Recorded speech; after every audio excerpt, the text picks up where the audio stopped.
Cleveland Browns fans, bring you all the latest in Browns news. Tune in now.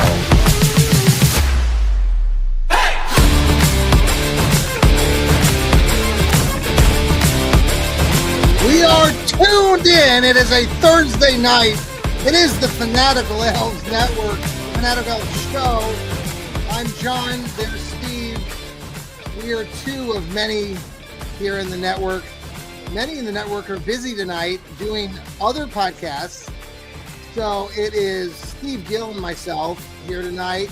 Ethan Greenberg, thank you very much. Heather, thank you very much. Had the best doggone podcast in the land earlier today. Thank you. And coming up next after our show, the inaugural live broadcast of the Browns Blitz with Rod Bloom and his brother Jeff. They have a special guest and they're doing it live. So if you want to participate and comment, I know many of you follow the Browns Blitz. You can join in, and Rod would love to take your questions. We'd love to take your questions here on the Fanatical Elfz Show. Steve, how are you doing this evening? I'm doing fine, John. How are you? Well, it's been we have a full lineup today. We do. It's like a Thursday night, fiesta. So must see Thursday nights. That's right, man. Don't you miss those days? I'm sorry. I just missed back in the day. That was always the fun part for me growing up. Thursday nights were must see TV, right? I mean, it was like, you had the Cosby Show at one point. You had the, Seinfeld, Friends, all those shows, ER. Yes. You probably had it was, back when network TV ruled. Now it doesn't. Now it doesn't. No, it does not. I want to shout out to my son, Grant Man, who sometimes co-hosts with me on the Johnny Cleveland podcast. Grant, who's got autism, is in our Special Olympics group here locally, and they have bowling on Thursday nights. And so that's where he was earlier, and he shot a 152. Congratulations, Grant. The guy next to me with his other son, it was very impressed and kept saying, my God, that kid just throws it right down the middle with so much speed. How fast is he throwing that? I'm like, I don't know, but I'm always losing him when we bowl. So shout out to Grant. There you go. Good job, Grant Man. So we're a Browns podcast. I just want to give a shout out to, again, everybody in our everybody who follows us. I think, Steve, I shared some numbers with you guys off camera, or when we were texting with each other. Our podcasting platform, part of Fans First Sports and the Fanatical Elfz Network, we are growing. We're kind of finishing up our second season with Fans. Wow, First. 2 years, John. I know, right? Wow. And we're slowly but surely growing, and I continue to see some good numbers. And so I just want to thank everybody who has contributed, and all of you guys who are watching us. I know it takes a village, and there are some really good other Browns podcasters out there on other networks, and we watch those too. And really, where? Yeah, I haven't seen any. Well, we're up there. We're we're unique. We're very unique, and we have fans just like you. We are, and we have just had such a variety, just like everybody else, and so we all have different takes. So couple things. I want to get your take on some things later on in the show, but I did have a chance to talk to Kevin Smith, part of Fans First Sports, and he also works with the Pittsburgh affiliate. Had a great time talking to him. He's met Kevin Stefanski, had some insight on that. We talked about the quarterbacks and some other things, and I wanted to get your take on that. But this week they've been talking about the Browns quarterbacks in the news. But the first thing I want to mention, you mentioned this right before we came on, is this Deshaun Watson situation again. And I'll just start with this, and I'll let you get into it. But I've said this already many weeks in a row. My show, this show. So for the fans who aren't Browns fans, you just walk around and they say, "Well, Deshaun Watson is still on. He's still a quarterback with the Cleveland Browns." And we've been saying, "Yeah, sure," but he's never playing another down. And they're like, "Oh, well, no, you owe him all this money," and he's like, "No, that's not happening." So, Steve, there's been some people in the local media springing up stories just because they're trying to get clickbait, like Mary Kay. share a little bit about what's been going on this week with Deshaun and in the Well, stories. Deshaun Watson shared some pictures on Instagram of him throwing the football during rehab, and then Mary Kay, and this is the word she used, suggested that he may have an opportunity to play this year. And of course, Albert Breer of Monday Morning Quarterback picked it up and ran with it. And now we've got the local media running with it. And now they're talking about how they need to trade him to get him off the team. None of this is going to happen. Look, we had this conversation with Myles Garrett wanting to be traded. Yeah. Oh, I remember. Trade him, it destroyed. Yeah, do you remember that? I remember that too. And he wanted to be traded, and everybody told you, who knows even the little bit about the salary cap, that it would destroy the salary cap. And yes. Guess what? So would a trade or a cut of Deshaun Watson. They have a plan. He's not going to play another down, and here's how I know why. Myles Garrett wanted to be traded. Why? Didn't like the negative attitude of Deshaun Watson in the locker room. Joel Bitonio, going to retire. Didn't like the negative atmosphere with Deshaun Watson.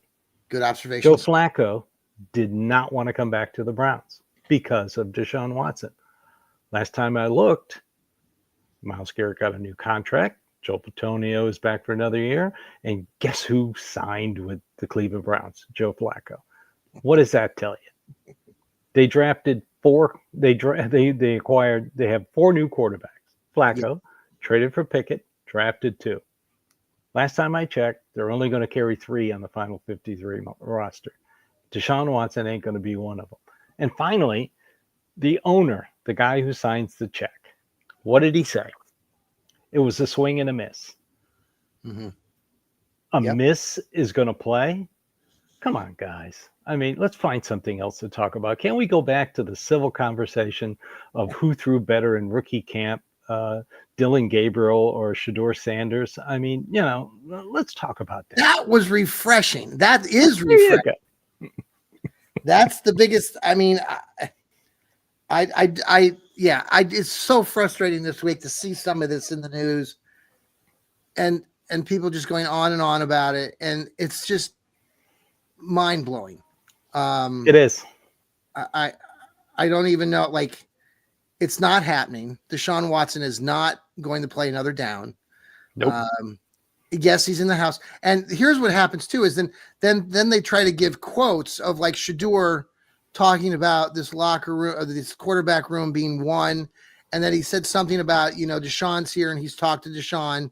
So that's giving other people other sort of like, well, Shedeur's talking to Deshaun, so. Well, you're not going to ignore him. They have him in the facility because he retore his Achilles tendon rehabbing in South Florida. They want to keep an eye on him, which is fine. Yeah, he's not going to be disruptive. He knows how this game is played. If he ever wants to play another down for a football team, he's going to have to play nice. The instant he doesn't play nice, it's going to get ugly. Yeah. And he just had surgery in January to repair the second one. Right. It takes a year to fix these things. Yeah. Even if he's healthy in 2026, they'll do what the Houston Texans did. They'll make him inactive every game. They can take the salary. Everybody is so worried about the salary. They've already adjusted for the salary this year. They can do it again next year. And second day in 2027, he's gone. I wrote an article about it. It'll be out tomorrow. Fans First Sports Network. Okay. I explain all the money to everybody. Please read it. You'll be smarter for it. You'll be more intelligent than Mary Kay Cabot. Which isn't a high bar. I know. Right. So sticking with people that have been injured and coming off of injuries, we saw some video this week of Nick Chubb climbing a hill. I don't know if you saw that, his workout. Yes, I did. And more people are saying, let's just bring him back. Obviously I don't think that's happening. Do you feel any different? I don't think it's going to happen either. I mean, it's not the same Nick Chubb. Yeah. I mean, we can relive the glory days. I hate to tell everybody, He's looking but thicker too, like heavier in some of the videos. I hate to tell everybody, Joe Flacco is not going to be the same Joe Flacco as 2023. No? I mean, you can't relive that magic. So, yeah, you can't go back. You always got to go forward. Reliving the past never works.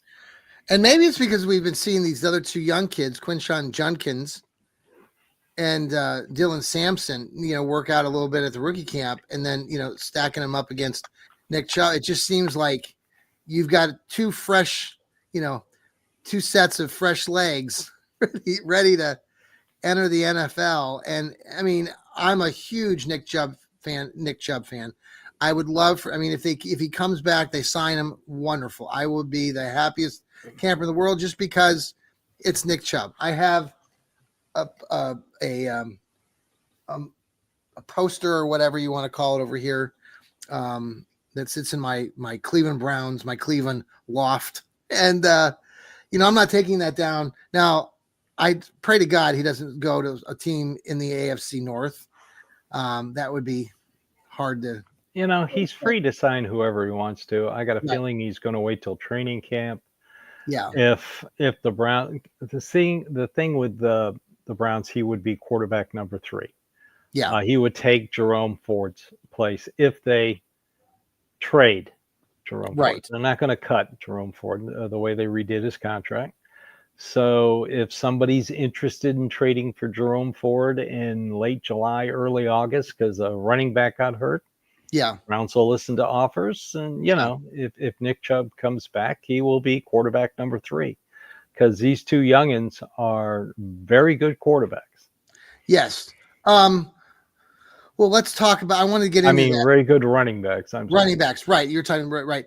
Let's talk about the quarterbacks because I had this talk with Kevin Smith, and we've talked about it here on the Fanatical Elfz Network and endlessly too already. And we haven't even gotten the training camp yet, so we're all hugely speculating. But when I talked to Kevin Smith, he has this insight from Kevin Stefanski, who he's talked to several times, and his take on this whole quarterback quick carousel for the Browns is this. He said on our show the other night that he thinks that Stefanski already knows what he has in Joe Flacco. All of us know kind of what we already have in Joe Flacco. So it makes the most sense. You still have a young Kenny Pickett, first rounder, 26 years old. Let's see what he can do.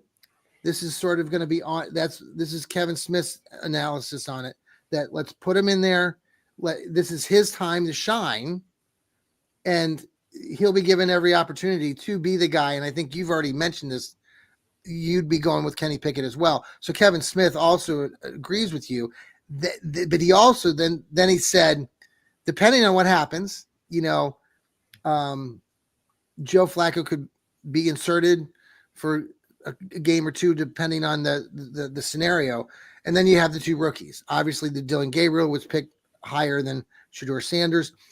So that's his take. I'll throw in the other take that I heard a couple days ago from Bernie Kosar, great former quarterback, who also talked about his first experience in the NFL and how he benefited, Bernie did, from gradually pushing into the NFL. Gary Danielson started the season, and Bernie then rolled in after that. And Bernie talked endlessly on this show he was on up in Cleveland. I think it was the Ultimate Sports Show, saying, give Dylan Gabriel and Shedeur Sanders as much time as they need to watch. Let Kenny Pickett, let Joe Flacco, go through the season, and if then see what happens, and maybe then push in Dylan Gabriel and Shedeur by the season's end. During this season? What? During the season? During the preseason? Well, he was talking about just in general, like for the whole, to start the regular season. They're not going to carry 4 quarterbacks. Right. So that's the other situation. Right. So they're going to get rid of either Flacco or Pickett, because I don't see him getting either, unless Gabriel or well, it would make Sanders sense. Completely stink up the joint. So I don't see that happening. So that's it's going to either be Pickett or Flacco. right. And that's like going back to what Kevin Smith was saying is if they're going to give Kenny Pickett every opportunity, and if it's not there, then they will release him or cut him or do something during the season. I could see Kenny Pickett playing during the joint practices. Okay. That they have with the two teams. And I could see Sanders and Gabriel starting the exhibition games because they need as much work as humanly possible. That's why during all these mini rookie camps and all these camps, they've sped up the pace so the two rookies can get as much snaps at the so-called pro level as they can. So the way I'm looking at it is I think Pickett will take the first snaps during these practices and during mini training camp because they traded for him. Right. But it's only going to be 3 quarterbacks, and I can't really see him getting rid of if these two guys play well and I know it's only preseason games. I know. Right. It's fake practices, but still, if they show flashes, they will keep both rookies and they will pick between Pickett and Flacco to start the season. Yeah, and that makes the most sense. I mean, it does make the most sense. I mean, going with Kenny Pickett, I mean, I've been saying I'd rather go with Joe Flacco because you already know kind of what you got. Unfortunately, you do. 2 pick sixes in 17 seconds. Well, the last time we saw Joe Flacco. That's true, but he's young, not really. No, I'll see. Whatever happens. I think the Browns, and I'm going to trust that Stefanski knows what he's doing, and I think they're going to make a good decision to start the year. And I hope. I think it's going to be Pickett, and I think whoever quarterback rookie shows up and plays well will be the backup. That's where I'm headed right now. Yeah. Hello, Sam. Hi, hello. Samuel. I thought we were doing 7:30, which is why I'm a little late. It's all good. We wanted to surprise you, Sam. We are live here, and and thank you for joining me, Sam. We started a little early, and we've got a busy night tonight here on the Fanatical Elfz Network. We had Ethan Greenberg and Heather earlier with the Best Dog Podcast in the Land.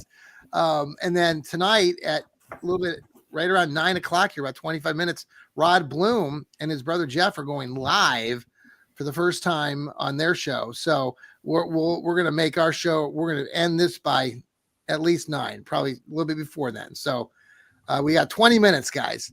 But thanks for being here. We're just talking, Sam, about the quarterbacks. I had an interview with Kevin Smith, who was part of the Fans First, and we were talking about the quarterbacks. And both Steve and I agree that we think that Kenny Pickett will probably be the guy because it's the unknown that Kevin Stefanski's already worked with Joe Flacco. He already knows what he has in Joe Flacco, and that Kenny Pickett will be kind of on stage to see what he can do.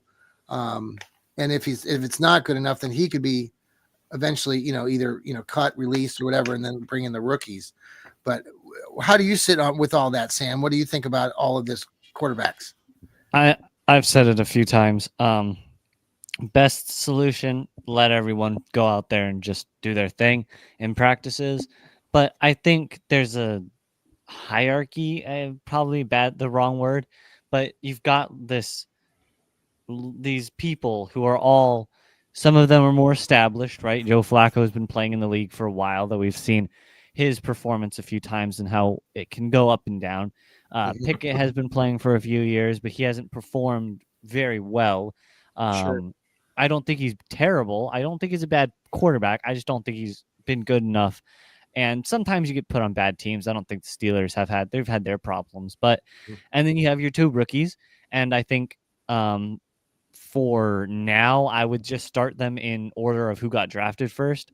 But I mean, there isn't really for them, it's just kind of who do you think is better, and whoever you think is better, just put them out first. But I think it's just let them go. And for the preseason games, I think it's best if you just start the rookies for as much of the preseason games as possible, because while it isn't really close to an NFL game because of how quickly everyone just gets their starters out, It's it only is 3 games. Yeah. It is a good basis. It's still full speed. It's still all that. It still has those things you can't replicate in practice. And so I think it's going to be up to, and if someone pops off in training camp, I think they should get the starting job without question. So I think it's I think it's going to be a really fun competition to see if anyone does anything great. If there's some people, we might pick up a fifth throughout the season for something, but we'll see. I think it'll be fun.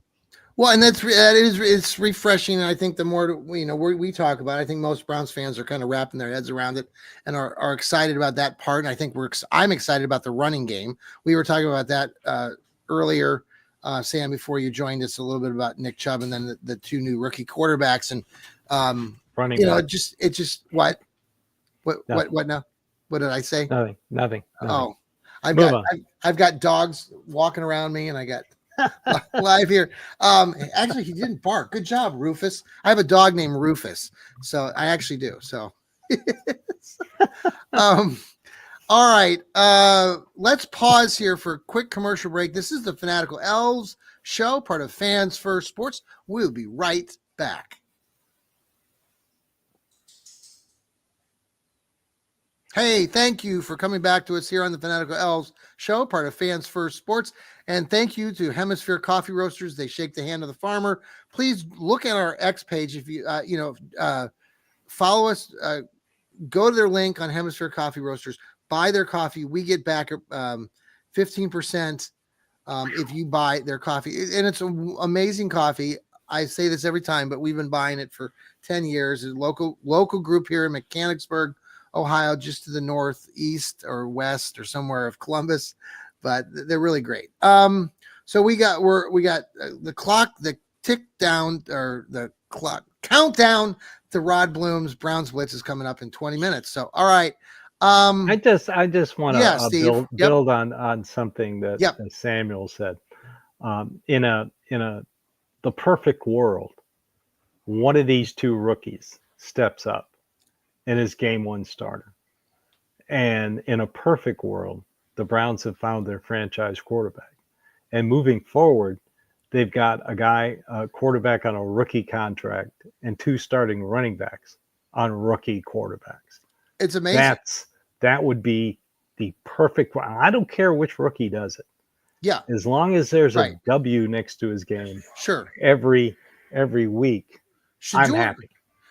It's funny because Tony Grossi, I'm really getting I've listened to Tony for years, and I'm only catching snippets of it, so I got to be fair. But he made some comment this week on 850 about even if Shedeur or the other rookie, Dylan Gabriel, are successful, he still thinks that they need to go and be they need to go after another number 1 next year in the draft. I'm like that totally goes against what you just said, Steve. It's like if they Gabriel, Tony Grossi wanted Sam Bradford instead of Myles Garrett. He wanted Mitch Trubisky. He wanted Sam Darnold instead of Baker Mayfield. Why are you taking quarterback advice from Tony Grossi? I know.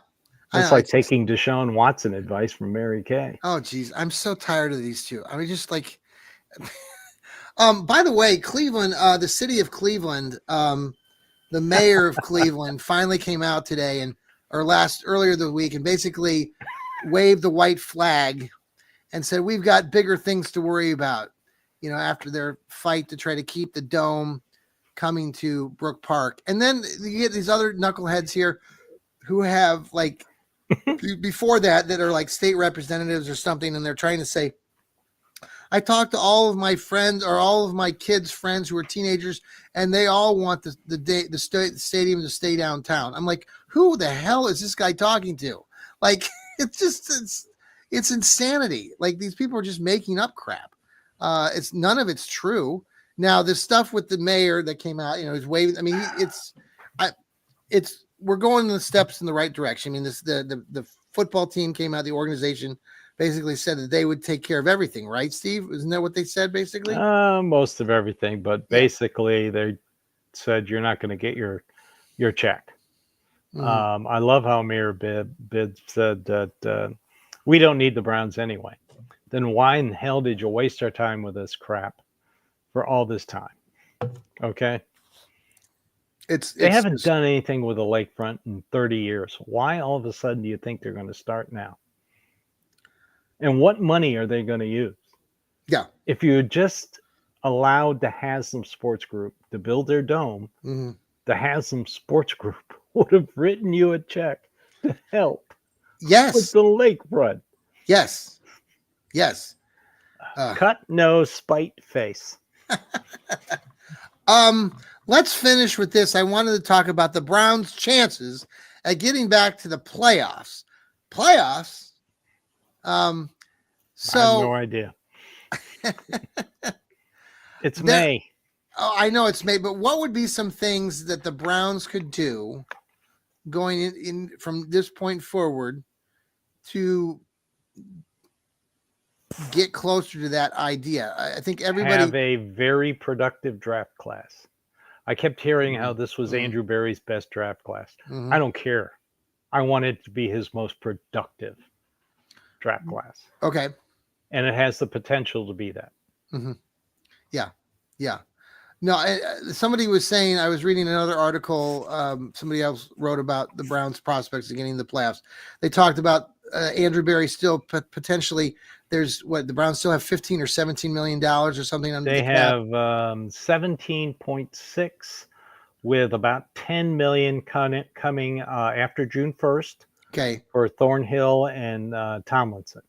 So they would have some money to potentially go out there and still maybe trade for a guy, maybe like on the offensive side, like a wide receiver. Well, you're going to have late in the season rosters go from 90 to 53. I know a lot of people don't like our current kicker. Yeah. But in 23, he was pretty damn good, and Andrew Berry traded for him before the cutdown date because he knew that he would be cut and other teams could outbid him. So he went ahead and traded for him. Okay. They do need a wide receiver.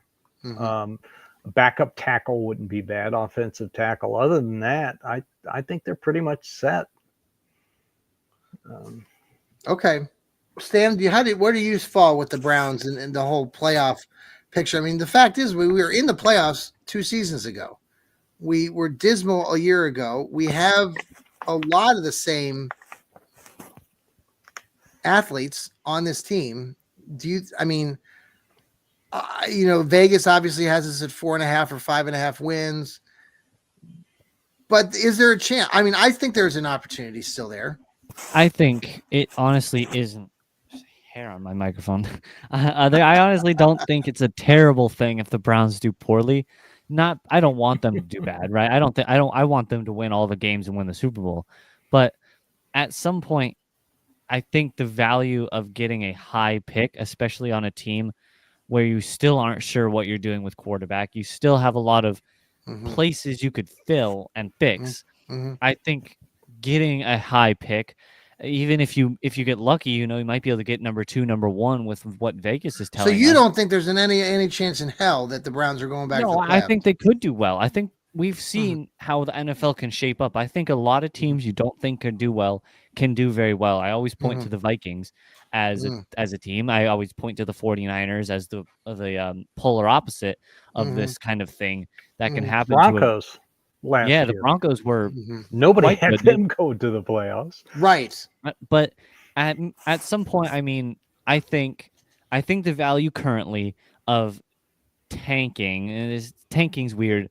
I think the value of getting a high pick, I'm talking 1 through 5, outweighs winning and losing in the wild card or divisional round this year. If you do end up managing to do that, I think the value of getting a pick that high up is quite good because you can get a good player, or you can end up you can trade back, get some good value, some depth players, stuff like that. And I mean, who knows what the Jaguars are going to do? If the Jaguars suck, you might be able to get 2 top 5 picks, 2 top 7 picks, which would be great for your team.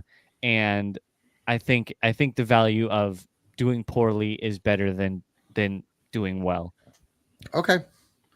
I would love to have pick number 1 thanks to the Jaguars, and pick 32. How would that sound? Oh, That would be yes. great. Yes. That'd mean we'd win a big game in the future. And still have the number 1 draft pick. Like I'm saying, this is, in a perfect world. You never know. Well, and that's the part of this, we're early, late in May right now. It's crazy. The season it's still a long ways away, but we're plowing through the month of May. We're going to be in June here. We've got, what comes up next? Is it a mini? OTAs. OTAs, when did those start? They have some in, I think next week, and then they have them in early part of June. And next week, okay. Then they're off till mid-July. Were they all practicing? I thought, or they've all been there in Berea? Oh yeah, the rookies and the veterans have been there. What have they been working? Just weights and lifting and stuff? We don't really know. Off-season program, whatever that is. I mean, Okay. I'm sure the rookies are getting to know the playbook. Mm-hmm. So I overread something that said that Shedeur is doing well with that the people are seeing that he is investing time and doing that. So well, he's a fifth-round draft pick. He should. Interesting, isn't it, that with the whole draft, with the money, I looked at that over this past week. The discrepancy, or the number 1 pick, Cam Ward gets $44 million, while Shedeur, gets 4.6. Yeah. Just such a, but then where you drafted, Shedeur is going to get $10 million just for advertise all the things that he's doing off the field. So, you kind of free market system. Gotta love it. Oh yeah. Yeah. Capitalism at its best. Well, and you haven't heard a lot of, and that's the thing I like about all of this right now, is you're not hearing a lot of stuff that's going on. I just personally think that Shedeur Sanders has got a good head on his shoulders. I think he's got a father who I know who's very popular and such, but I think it's going to work out well. And Dylan Gabriel, again, here's this young guy who is very cerebral, and from what I've heard from people talking, how Stefanski describes him, is just a really good football player, understands, makes quick decisions.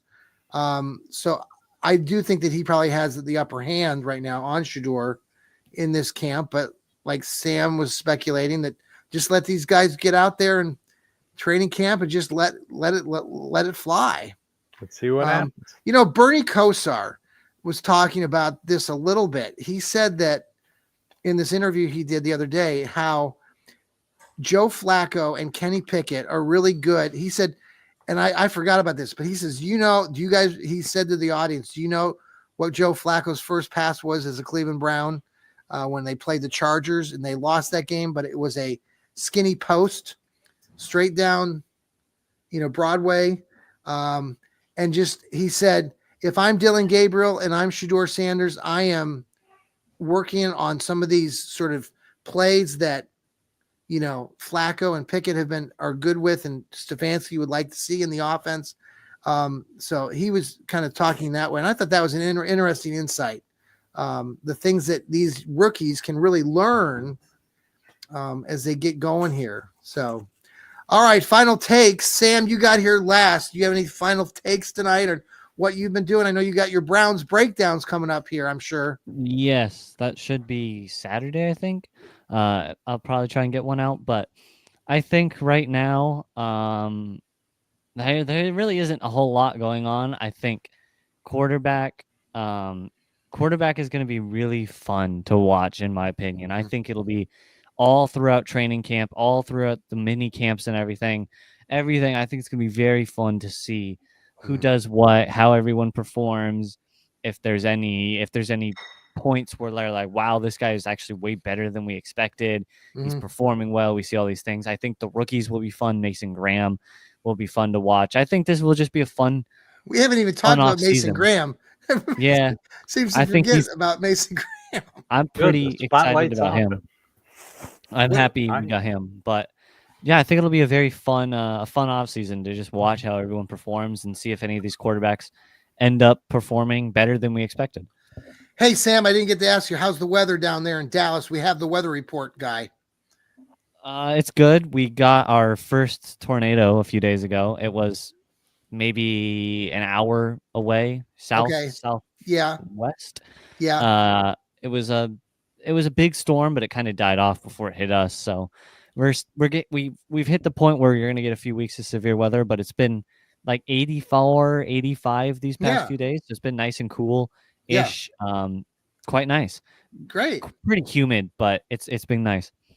Thank you for that weather report brought to you by Sam Britton of Dallas, Texas. Thanks again, Sam.